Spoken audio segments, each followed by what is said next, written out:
Hari itu, Minggu 15 November 1998, Persib Bandung memainkan laga tandang pertamanya di Liga Indonesia yang kelima musim 98-99. Lawan yang mereka hadapi adalah PSBL Bandar Lampung di Stadion Pahoman Bandar Lampung.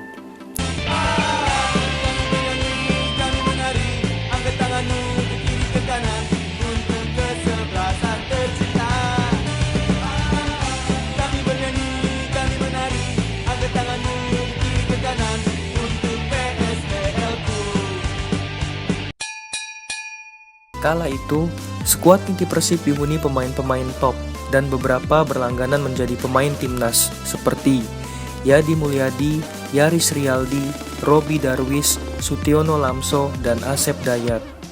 Namun, mereka semua pulang dengan tangan hampa. Si Pangeran Biru harus mengakui keunggulan tuan rumah dengan skor 0-2. Tampil di hadapan publik tuan rumah, petaka buat Persib sudah datang pada menit ke-24.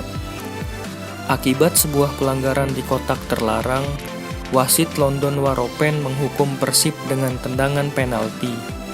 Gelandang PSBL kala itu, Ade Abdullah yang tampil sebagai eksekutor berhasil mengelabui kiper Persib Gatot Prasetyo. Tertinggal 0-1, Persib mencoba bangkit dan mencetak gol balasan. Namun, hingga turun minum, Persib yang mengandalkan duet striker Asep Dayat dan Sujana gagal mengubah skor. Di babak kedua, bukannya mencetak gol balasan, gawang Persib malah kebobolan lagi. Kali ini oleh striker PSBL Agus Santiko pada menit ke-61.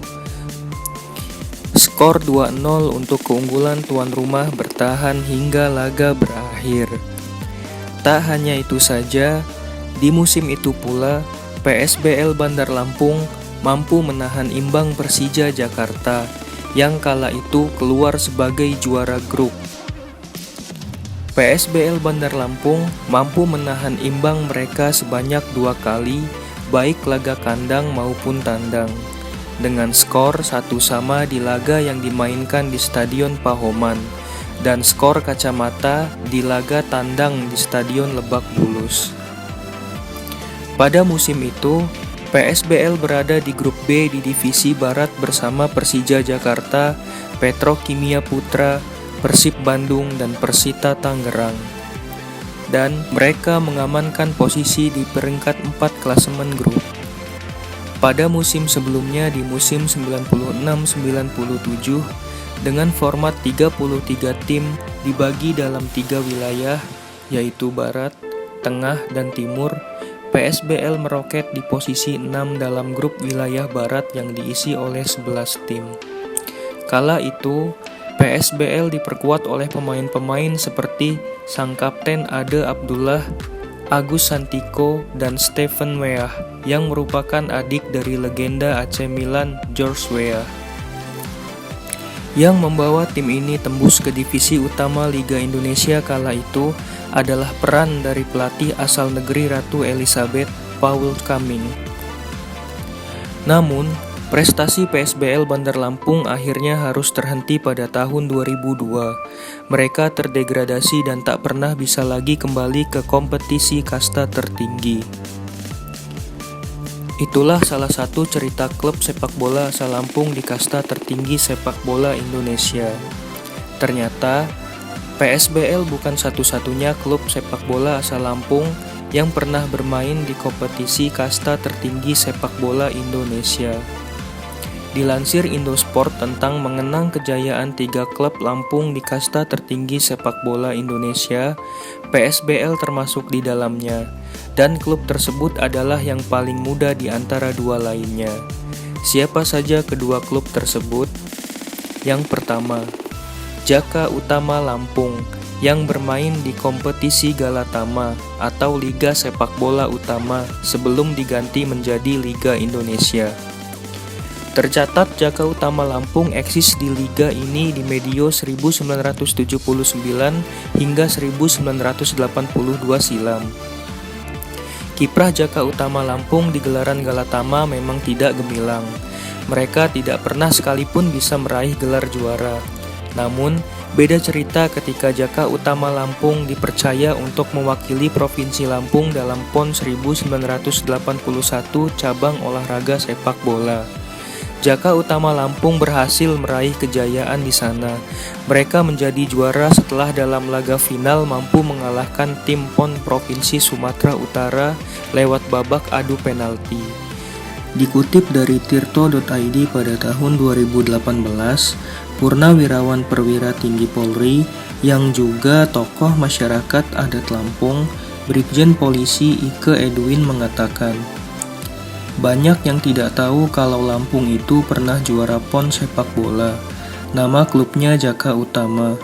Sampai sekarang, kita tidak pernah dengar ada klub bola yang membawa nama besar Lampung, ujarnya. Sebenarnya Lampung pada waktu itu tidak difavoritkan, tapi nasib baik mengiringi mereka.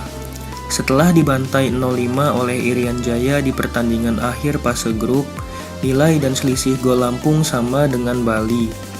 Kedua provinsi tersebut kemudian bertanding untuk menentukan siapa yang mendampingi Irian Jaya ke babak 6 besar. Lampung akhirnya lolos setelah menang 6-5 lewat adu tendangan penalti. Di pertandingan pertama babak berikutnya, Lampung lagi-lagi tidak meyakinkan. Mereka kalah 0-2 dari Sumatera Utara.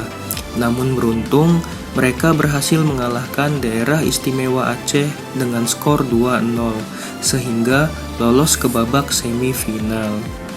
Setelah itu, Dewi Fortuna benar-benar bersama mereka. Di semifinal, Lampung mengalahkan Jawa Tengah dengan skor 3-2, dan di final mereka mengandaskan Sumatera Utara dengan skor 4-2. Semuanya lewat adu tendangan penalti. Jaka Utama Lampung sendiri kemudian resmi bubar pada 1982. Masalah finansial membuat Jaka Utama Lampung harus dijual ke pengusaha Bogor dan berganti nama jadi Yanita Utama. Yang kedua, Lampung Putra.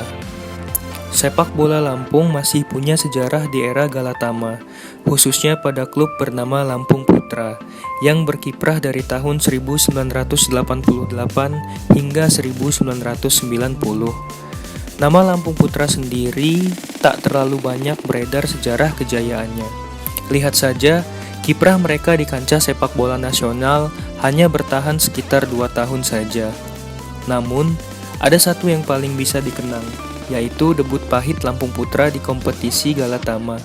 Bertanding menghadapi Bandung Raya, Lampung Putra harus menyerah dengan skor 2-0.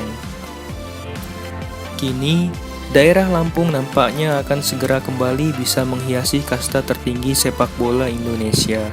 Hal itu menyusul munculnya nama Badak Lampung FC yang bermain di Liga 1 pada tahun 2019. Badak Lampung, oi, oi, oi.